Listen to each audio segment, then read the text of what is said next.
Ladies and gentlemen, welcome to the People's Republic of Saturn.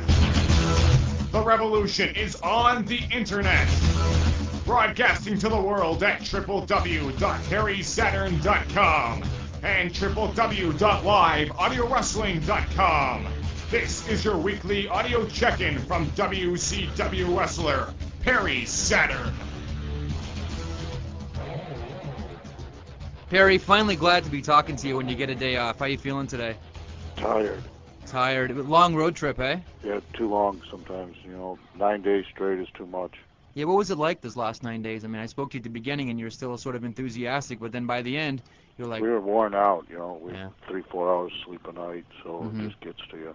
Yeah, you were in your commentary on VerySaturn.com this week. You spoke about the lack of promotion in different cities. Can you explain a little bit more about that?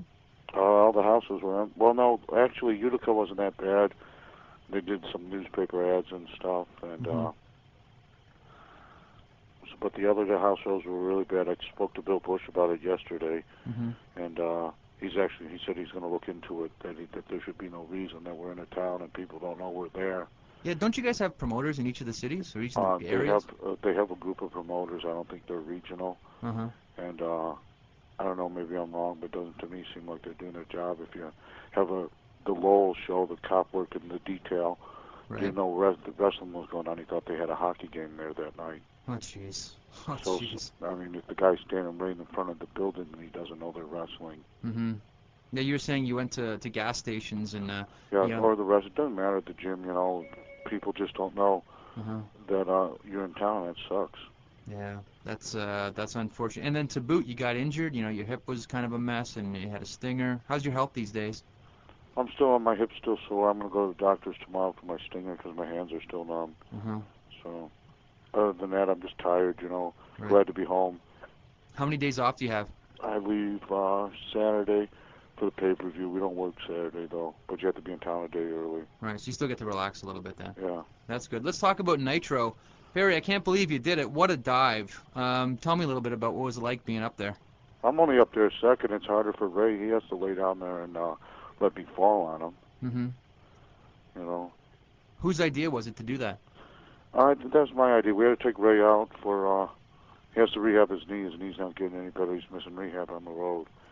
So we just did like the injury angle to get him out so that he can rehab his knee. How'd you feel after the dive? Glad we lived through it. He didn't get hurt. I didn't get hurt. Yeah. How was Ray afterwards? He was fine. It was fine. It hurts me a little bit because I make sure I don't land on him, and that's it. Yeah. How do you plan a spot like that? I guess there's no real rehearsal. No. Well, I'm surprised they didn't make us rehearse it. They're so worried about somebody getting hurt. I had to go over it 1,000 times with the stunt coordinator. ECW, we just jumped off of everything. A lot of times you didn't even plan stuff, And there it was like so, the extra safe, I had to go up there and go through it with lighting guys, and it was all for just a few seconds, But at least they caught it on TV well. Yeah, they got it because I'm glad we went through it with the production department to make sure they weren't, shooting some guy getting popcorn or something. Dave Shearer, after you did the dive, called it gimmick infringement on New Jack, that you were ripping off his gimmick. What would you say to that? I think if we look back in ECW tapes, the tables are Sabu first, and I think I was the first guy to start jumping off of stuff. Yeah, you were well before New Jack.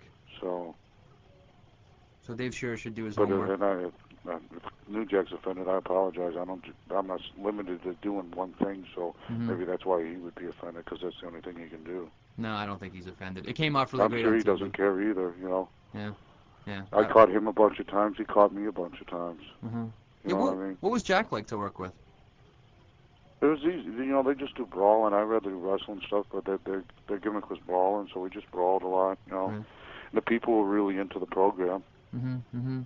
Let's talk about this past Monday's Nitro. You guys are 2 hours now. A couple old-timers showing up this week, Perry. George the Animal Steel, Tito Santana, and Jimmy Snuka. How did you guys feel about them being there?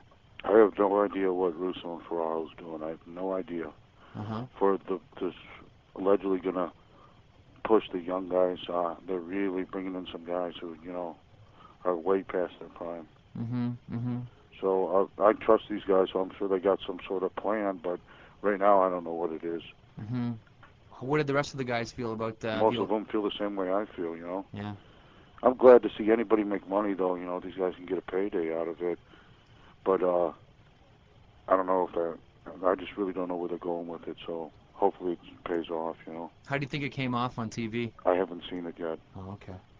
Do you think that the fact that Jarrett did a job for all these three guys that it hurts the Jarrett Benoit match? Yes, on I do. Yes, I do. I'm strongly against that. I can't believe. I mean, I don't think that was right. But again, I don't know where they're going with it. What if they? So I don't think Chris can beat Jarrett now since he got beat so much. So but then if Jarrett beats Chris, that kills Chris off too. Because I mean, I don't know. I just don't think. I feel like it was a bad decision. Yeah, it's like a no-win situation. Yeah. So and if Jeff beats them guys, so what? Right. You know, I get on TV you can't tell, but like George Steele got a really good pop when he come out, and we just really. Our audio just sucks so bad in WCW that you can't hear the people's response, you know, and it's an ongoing problem that they're working on every week. And the house is so quiet. I was at the show in Buffalo you know what? on Monday. Malenko and I were joking about it on Monday night, you know, talking about, because we asked, you know, and they say they're working on it. To me and him, we seem to think this is something that should be done from Monday to Monday. It can't be that difficult to figure out how Vince has a crowd response on TV and how we can't get it, you know. Even that main event, the crowd was so flat, you know, for Brett and Nash. And everything, the entire night, it was just quiet. You know, the music wasn't blaring. They don't promote, they don't pump any energy. But for the things that do get pops, you can't tell on TV. You know, but the show, they don't pump any energy. It's like a bar. If the bar is really quiet, the music is low, you don't have as good a time. If the music's loud, you know, there's stuff going on, people have a good time. We have to pump energy into the building. The music has to be blasting, and it's just not. It's got to be like a big party. Yeah, and they don't bring out that atmosphere. It's almost like you're, you know, I don't know, you know, shh, we got to see what's going on, you know, like you're in the movies or something. What do you think of the old age outlaws, Terry, Arn, Orndorff, Zbyszko? Again, I don't know where they're going with this. I'm a big fan of Terry Funks. I'm a big fan of Arn Anderson. So, but I just don't know where they're going with this. Hopefully, it helps the overall goal of the company. What about the power plant guys sitting at ringside? They're supposed to. I don't know. I don't know where they're going with that either. Really, you know. I don't know what it does. Some people like it because it's something different. Yeah. But where are they going to go with it? You know, these guys don't have enough experience. Right. To be on a Nitro wrestling, you know. I like it because it reminds me of Japan, where all the students come ringside, you know. But eventually they're going to do some angle out of it, and these guys aren't ready to carry an angle. Nor will any of the older guys, you know, want to bump for these guys. Well, yeah, none of the old age outlaws are going to want to bump for them. Yeah. So. Tricky spot. Anything new in the Ric Flair ongoing saga with World Championship Wrestling? You know what? I'm kind of in the dark on this one. I haven't heard that much about it. So, do the boys want him back? I bet that's mixed. Some people like him, some people don't. You know, I liked him. I think he had stuff to offer. But the company doesn't miss him either. You know, so he was always very polite to me, and I always seen him work. You know, he worked with guys and helped get guys over. But maybe, I don't know. You know, like, I don't have a problem with him coming back, but I don't have a problem with him not being there either. Right. Let's talk about the Revolution in Asia. Last week I thought she was out. What happened? I don't know. They changed their mind, I guess. Last week it was no more jacked up hoochies and... Yeah, we were wrestling with her on house shows over the weekend, and then now she's back in, so I don't know. Yeah, that's, you know, one of the biggest criticisms of World Championship Wrestling is that the house show lineup doesn't match what happens on television. Who's doing booking house shows for you guys? Terry Taylor's doing them now, so and Terry seems to be on top of things, so it will improve. Okay. We were actually supposed to wrestle Jim Duggan and Chavo this weekend, and something happened, and Duggan couldn't make the shows. They sent him on a promotional thing. So they threw Asia in the spot. They thought that she made the most sense. I don't know about that, but... Yeah, so... let's talk a little bit more about the Revolution. Is it more fun to be in the Revolution now, or when it was first getting fired up when Chris Benoit was still around? About the same, I guess. Right now, we had a low point for a while, but it's getting fun again. You guys gonna get T-shirts again? I hope so. We're working on it, you know. Because I'm not sure what they're going to do, you know, with us yet. So I think they're going to wait to figure out exactly what they're doing. I don't know if they're adding anybody, taking anybody out. Right, right. Let's shift gears a little bit and talk about Bret Hart. In his Calgary Sun column this week, he spoke about how unhappy he is and sort of hints that he wants to get out. From your dealings with Bret on a day-to-day basis, I mean, you see him pretty much every day behind the scenes, and you guys work together. Where's Bret's head at these days? Bret would like to wrestle, you know, and they're not doing that much wrestling. They're doing more acting stuff, and Bret would like to wrestle. And he jokes about it a lot, but you know, you can tell that bothers him. Right. You know, I was looking at my script, and he was looking at his on the Thunder tape, and he laughs, and he looks at me and he goes, "I don't know, maybe I'll win an Academy Award," you know. Well, but at the same time, he's always said he's an actor. Yeah, so and he just, you know, I agree with Bret. I'd like to do a 10 or 15-minute match on TV. You know, they should have a couple of them a week. I don't see why At not. least a couple of 10-minute matches, you know, maybe one each hour or something. I don't know. Right. They have to get because I miss doing the matches. That's why I like doing the house shows. Because you get to go out there and you get to wrestle, you know. You get to have fun. Yeah. Yeah. Let's talk about the pay-per-view this weekend. It's sold out in Cincinnati. Let's go match by match. Revolution tag team match. It's you and Dean and a mystery partner versus Kidman, Conan, and a mystery partner. Without giving too much away, what can we expect? A good match. Good. Yeah, the mystery partner is going to be people that are off the roster. Has anything changed? Last week you seemed to think that they were. One of them's off the roster. Oh, really? Yes. Interesting. Oklahoma versus Medusa for the cruiserweight strap. That's not an evening gown match, right? No, they did that. No, actually, that airs tonight, the evening gown Yeah, match. from Thunder they did the evening gown match. Hopefully it's entertaining. Any expectations? I don't know. Ed Ferraro's pretty funny, you know, out there. So he's pretty funny, some of the stuff he does. So. DDP versus Buff Bagwell. Does anyone buy this as a shoot? No. No one buys it at all. What do you think? How do you think it's going to do on pay-per-view? They're going to work very stiff, you know, so I think it'll be a good match. It might be the best match on the show. Yeah, DDP really caught Buff with a stiff left there on Nitro.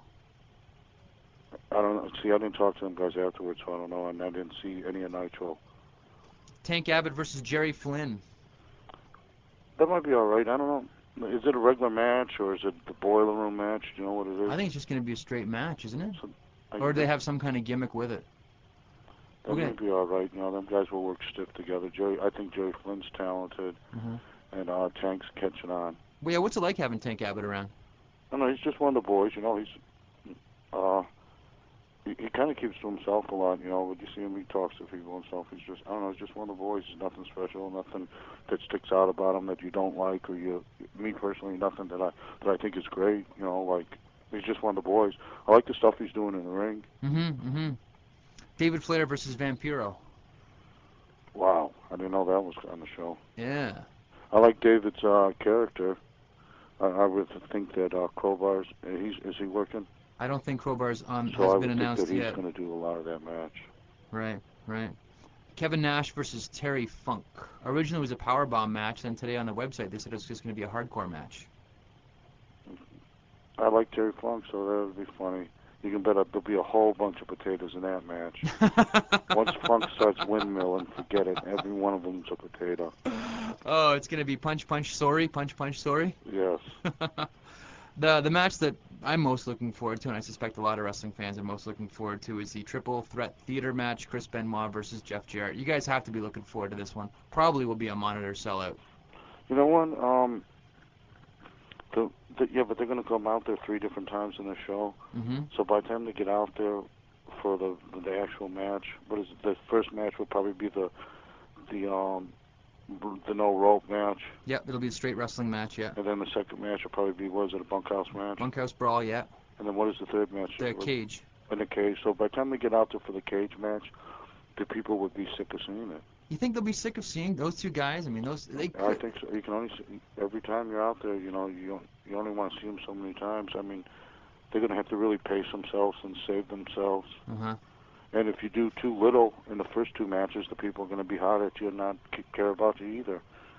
So it's going to be hard, and each time you go out there and you work, and then you cool down, and you try to warm up again, it gets harder to warm up. Mm-hmm. When you do more than 1 match in a day, we used to do them Saturday tapings, you'd have to do 2 matches, right, and you have nothing for the second match. And then we're short matches, so these guys are going to bust their ass.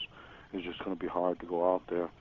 I thought originally when Chris and I talked about it, I told them that they should try to push for like an Iron Man match in a cage. Oh, yeah, just do like a half an hour. And yeah, you know what I mean? Falls. And then they still get the same time, and then the people see them, you know, for the one pop, you know, they come out the one time. Mm-hmm. But I guess Russo and them like this idea. I think the expectations are that they, for every match, the U.S. title is on the line. I think they're planning on doing switching the title, so like they might switch it a couple times in the show. To devalue it, to devalue the U.S. title. The main event, Bret the Hitman Hart takes on Sid for the big gold. What do you expect in this one? Bret had a pretty good match with Nash. Uh-huh. So they may be good. You know, them guys worked together before. Mm-hmm. Yeah, I've seen Bret carry some guys. Look at the last one with the last pay-per-view with Goldberg. Bret carried him to a really good match. They just wrestled on Nitro, didn't they? Nash and Bret. Nash and Bret, yeah. And I thought I did see that match. I thought that match was really good. Mm-hmm. You know, so Bret puts when Bret gets the opportunity to wrestle, he's not wrestling that much now. He takes full advantage of it. Oh, so you can bet Bret is going to bust his ass to make that a good match. Perfect. We'll look forward to seeing you this weekend in Cincinnati. It's a sold-out pay-per-view presented by World Championship Wrestling. Thanks a lot, Perry. We'll talk to you next week. Best of luck this weekend. Take care. Fans, if you want Perry Saturn to answer your emails on this program, the address is perry@perrysaturn.com. Retransmission in whole or in part of this broadcast without the express written consent of Perry Saturn and live audio wrestling is strictly prohibited.